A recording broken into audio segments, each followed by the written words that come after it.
Hi, this is Christine Venus Astrology, here with your daily astrology delivery. So, today we have that moon still in Sagittarius, down here at 23 degrees. So that moon in Sag is still that, it's a tricky one. So let's have a look and see what it's doing first. So it's opposing Venus, so it's been in that opposition definitely for at least like the last, at least half a day probably. We've been experiencing that, at least not a day, if not at least not for a day. So that moon in Sag, it's like positive, it's optimistic, it's about, our inner emotions and feelings being expanded, or us having some kind of growth or something. But also it's very can be like a judgmental sign too, where we can be maybe judgmental on ourselves, over opinionated about our environment, or also where we can be it's not a good sign when it comes to showing up and being on time and being consistent and being able to do everything that it says. The problem with Sag is like the reason that it's can be a bit, why it's always running late, or why it can be a bit aloof in a sense, is because that it it takes on too much. The Sag energy thinks it can do all these things and get all these things done, but it doesn't, so it ends up late, or not being able to show up to all these things because it overcommits or whatnot as well, because it's very optimistic and positive and wants lots of growth and expansion, but it's where we can also overdo it and try and think we can do so many things that we can't.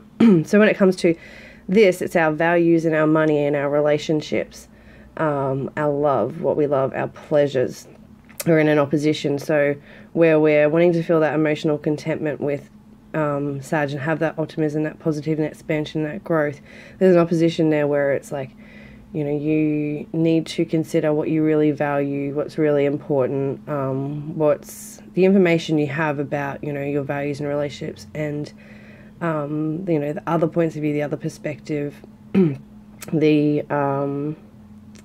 that's that release point when it's an opposition. So, we can be seeing things from another point of view, or another point of view is being shown to us about what's really important about our values, our money, our relationships, to help us feel that emotional contentment without overdoing it, and,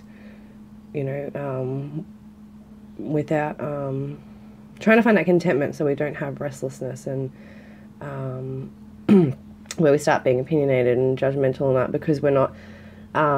When Sag is really positive and optimistic, when it's in that growth and in that abundance energy and in that expansion and having adventures and learning more and having growth basically. But when it's not experiencing those things, then it goes into the more negative side, which is where it's more judgmental, where it's more restless, where it's it can be an escapism tendency too, for like drugs and alcohol, or partying as well, alcohol especially, with that Sag energy, wanting to escape in some way. It's also very much, that Sag energy is very much ingrained in its own belief systems too. So, this can be an opposition where our relationships and our beliefs can be coming to an opposition. So where, our relationships, our values and money, or something with people, there could be us in, a tense opposition where we're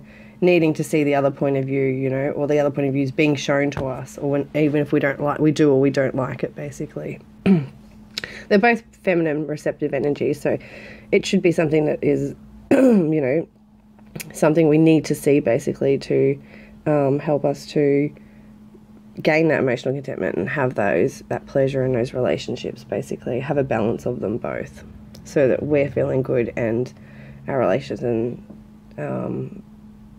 our pleasure is also in balance, and we're getting both of those things, getting our needs met. Okay, ours and the other person's needs met.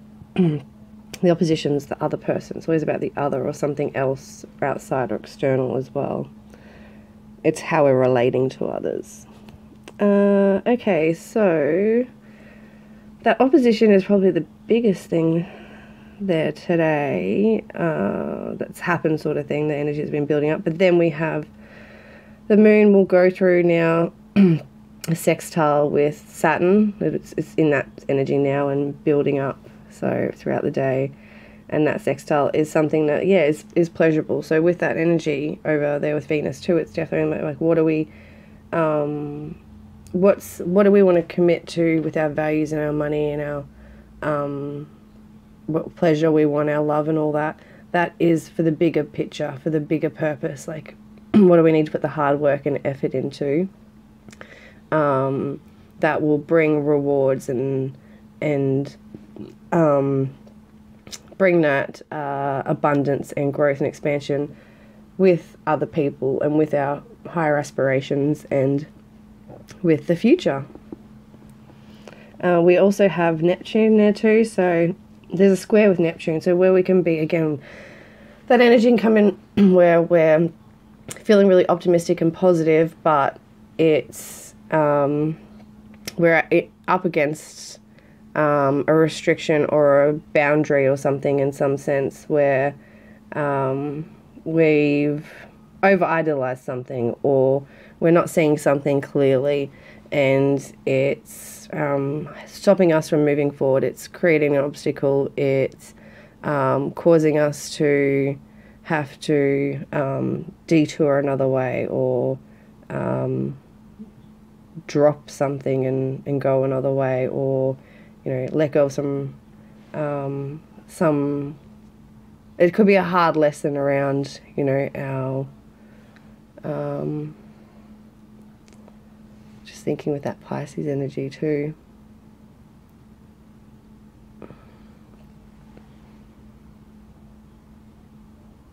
It's definitely where we're just over-idolizing and just too optimistic and positive about something, and then not seeing things clearly as they are. And that's looking at that now too. It's causing a square too. So it's definitely about our relationships and our money and our values and our possessions and all that coming, how we find pleasure and all that coming up into a square where it's like, we're like indulging, we're indulging too much, and we need to like get more grounded and get back to reality and back to what is real and what is serious and what we want to commit to and what is for the bigger, higher picture, and not focused on the things that are out of reach and that are not within our soul's purpose, what God or the universe wants for us, basically. Okay, so I think that's a lot for today so far. Just see what else, if there's anything else important quickly. So this isn't too long. We have this building up, but I've been talking about that, so that's the 1st of August is going to be an intense date when Mars meets these two. But these two in general, just meeting together over the next 2 weeks, is big too. The North Node and Uranus, they're both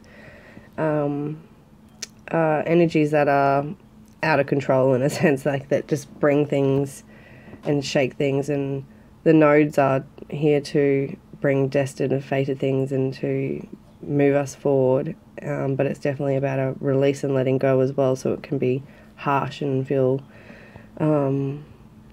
scary as well, because we get pushed out of our comfort zone. But that Uranus tends to shake and revolutionize things and stir things up. So 1st of August is definitely revolutionary energy, that's for sure, with those, or Mars the warrior coming to meet with the Uranus the liberator.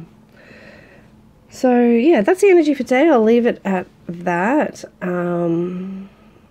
Yeah, take care. I'll talk to you tomorrow and have a great day.